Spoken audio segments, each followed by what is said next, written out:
Tacite like a tutti, io sono Linda Kelsang Santulama e benvenuti a Tibettv, un settimanale in italiano che vi racconta le notizie di questa settimana sul Tibet, Sua Santità Dalai Lama e l'amministrazione centrale tibetana.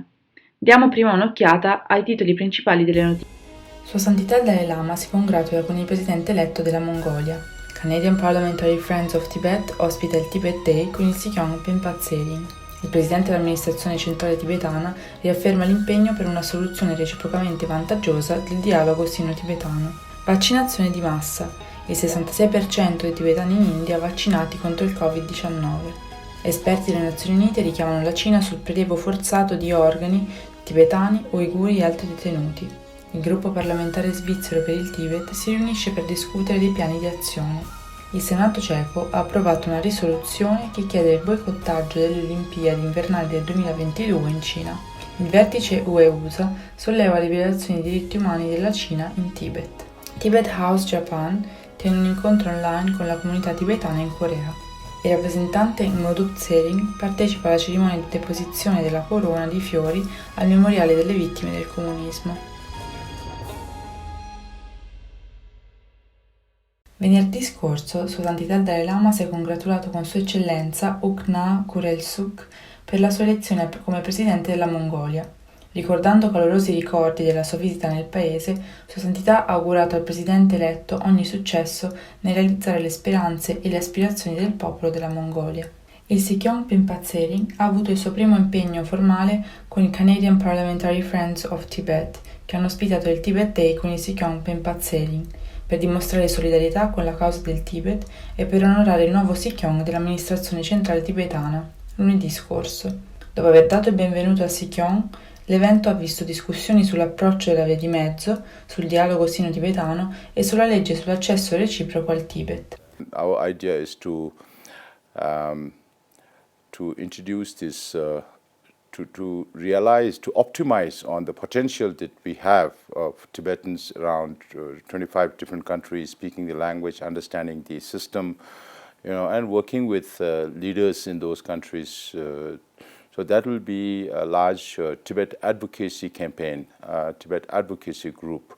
Il Sikyong ha parlato della sua visione della difesa globale del Tibet, una delle priorità del suo mandato. Il membro del Parlamento Arif Irani e altri 4 parlamentari, Garnet Genius, James Maloney, Larry Bunyell e David Sweet, il rappresentante Ngodup Tsering dell'ufficio Office Tibet DC e i rappresentanti delle NGO tibetane in Canada hanno partecipato all'incontro. Tutti i parlamentari hanno assicurato di lavorare con il presidente tibetano per cercare una rapida risoluzione del conflitto sino-tibetano. Il presidente dell'amministrazione centrale tibetana riafferma l'impegno per una soluzione reciprocamente vantaggiosa al dialogo sino-tibetano. In un'intervista con Josh Rogin del Washington Post, il presidente dell'amministrazione centrale tibetana Penpa Tsering ha riaffermato il suo impegno nel trovare una soluzione duratura, reciprocamente vantaggiosa e non violenta al dialogo sino-tibetano, mentre promette un'azione immediata per rilanciare lo stallo in cui si trovava il dialogo sino-tibetano. Il presidente Penpa Tsering ha anche parlato dei suoi piani per rafforzare la sensibilizzazione e il supporto internazionale. I'm willing to explore all kinds of channels to reach out to the Chinese government. So it's quite early to talk about specific strategies or specific mention about specific channels that we may have or might look forward to have. But definitely we will be trying to seek a lasting, mutually beneficial, non-violent solution to the Tibet issue through the third way, as Karl calls it, or the middle way, as Buddhist calls it, or the Tibetans calls it, the middle way path or the middle way approach. L'intervista è stata organizzata dal National Endowment for Democracy. Questa è la prima intervista pubblica del presidente Penpa Tsering con un giornalista americano dopo il giuramento come Sikyong dell'amministrazione centrale tibetana. Secondo gli ultimi dati ricevuti giovedì scorso, un totale di oltre 35.000 tibetani residenti in insediamenti in tutta l'India ha ricevuto il vaccino contro il Covid-19, ossia il 66% del totale della popolazione tibetana nel paese. Di questi, il 26,3% ha ricevuto le 2 dosi raccomandate ed il 39,87% ha ricevuto la prima dose. Tra i tibetani in Nepal, un totale di 1.437 tibetani è stato vaccinato. La percentuale di tibetani totali che sono stati vaccinati completamente è del 5,18%, mentre il 15,92% della popolazione tibetana totale del paese ha ricevuto la prima dose. I dati dell'amministrazione centrale tibetana, numerose istituzioni monastiche tibetane, ONG e anche singoli individui hanno sponsorizzato la campagna di vaccinazione nelle scuole tibetane, nei monasteri, negli insediamenti tibetani e nelle città dove sono sparsi studenti tibetani. Dopo aver assunto l'incarico, il Sikhyong Pempa Tsering ha presieduto una serie di incontri virtuali con gli ufficiali di 41 insediamenti tibetani, esaminando lo stato della campagna di vaccinazione di massa negli insediamenti tibetani in India e Nepal. 12 esperti dell'ONU hanno fatto appello alla Cina, esprimendo serie preoccupazioni per le notizie circa il prelievo forzato di organi e per consentire un monitoraggio indipendente da parte dei meccanismi internazionali per la difesa dei diritti umani. Il comunicato stampa afferma che il prelievo forzato di organi da parte della Cina coinvolge tibetani, uiguri, praticanti del Falun Gong, musulmani, cristiani ed altri detenuti che sono spesso arrestati arbitrariamente. Gli esperti hanno detto di essere estremamente allarmati dalle informazioni credibili ricevute dai detenuti, in cui sono forzatamente sottoposti a esami del sangue e degli organi, come ad esempio ultrasuoni, raggi X, senza consenso informato. La sentenza di 562 pagine nota che le morti misteriose di tibetani in custodia potrebbero anche essere vittime di prelievo di organi. Il Tibet Bureau di Ginevra ha chiesto alla Cina di soddisfare le richieste degli esperti dell'ONU, tra cui l'accesso al monitoraggio indipendente da parte dei meccanismi internazionali per i diritti umani. Il gruppo parlamentare svizzero per il Tibet si è incontrato per discutere i piani di azione per il Tibet a margine della sessione estiva del Parlamento svizzero.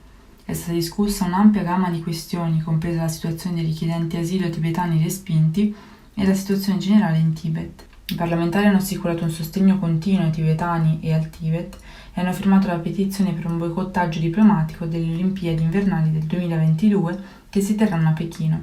I copresidenti del gruppo Fabian Molina, Nicolas Walder e Nick Guger, membri del gruppo Christine Badersker, Priska Birrelhemo, Martina Munz, Marianne Streifel, il presidente della Swiss Tibetan Friendship Association, Thomas Buckley, presidente della Tibetan Youth Association for Europe, Tashishi Setsang, e i funzionari dell'amministrazione centrale tibetana del Tibet Bureau di Ginevra hanno partecipato alla riunione.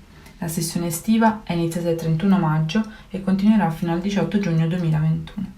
Giovedì scorso il Senato ceco ha approvato una risoluzione che chiede al governo di boicottare le Olimpiadi invernali che si terranno a Pechino, in Cina, nel 2022, a causa delle gravi violazioni dei diritti umani da parte della Cina contro i tibetani, uiguri ed altri ancora. La risoluzione è stata approvata il 10 giugno di quest'anno. La risoluzione è stata approvata dalla Commissione per gli Affari Esteri, la Difesa e la Sicurezza e presentata al Senato dal presidente senatore Pavel Fischer. La risoluzione ha anche rilevato i mancati impegni della Cina per le Olimpiadi del 2008, chiede inoltre al governo di valutare gli obblighi della Cina in materia di diritti umani e di sollevare sistematicamente le questioni presso gli organi delle Nazioni Unite. Martedì scorso a Bruxelles l'Unione Europea e gli Stati Uniti hanno sollevato preoccupazioni comuni sulle violazioni dei diritti umani in Tibet da parte della Cina. Le due parti intendono consultarsi e cooperare strettamente su tutta una serie di questioni riguardanti la Cina, che includono elementi di cooperazione, competizione e rivalità sistemica. Charles Michel, Presidente del Consiglio europeo, e Ursula von der Leyen, Presidente della Commissione europea, hanno rappresentato l'Unione Europea. Il Presidente Joe Biden rappresentava gli Stati Uniti. È stato il primo vertice UE-USA dal 2014 e la prima visita di un presidente americano alle istituzioni europee dal 2017. Il rappresentante della Tibet House Japan, Tsewang Gyalpo Arya, ha tenuto un incontro generale online con la comunità tibetana in Corea del Sud sabato scorso. Il rappresentante Arya ha parlato dell'importanza dell'unità preservando la nostra cultura e identità, senza dimenticare la causa comune. Ha consigliato di creare un'associazione tibetana nella regione per costruire connessioni e cercare il sostegno del pubblico coreano, del suo governo e del Parlamento per la causa tibetana. Il rappresentante Arya ha detto che la raccolta del contributo volontario del Libro Verde da parte dei tibetani in Corea sarà semplificata in consultazione con il Dipartimento delle Finanze dell'amministrazione centrale tibetana. Il rappresentante Ngodup Tsering ha partecipato alla commemorazione organizzata dalla Victims of Communism Memorial Foundation a Washington D.C. venerdì scorso. Si trattava della 14ª cerimonia annuale di deposizione di una corona di fiori all'appello delle nazioni. Ogni giugno, nell'anniversario del discorso di Ronald Reagan alla porta di Brandeburgo, la fondazione ospita questa cerimonia per onorare più di 100 milioni di vittime dei regimi comunisti in tutto il mondo, per celebrare la libertà dove ha trionfato e per promuovere la ricerca di un mondo libero dal comunismo. Questa settimana è tutto, vi ringrazio per aver guardato Tibettv e ci vediamo la prossima settimana.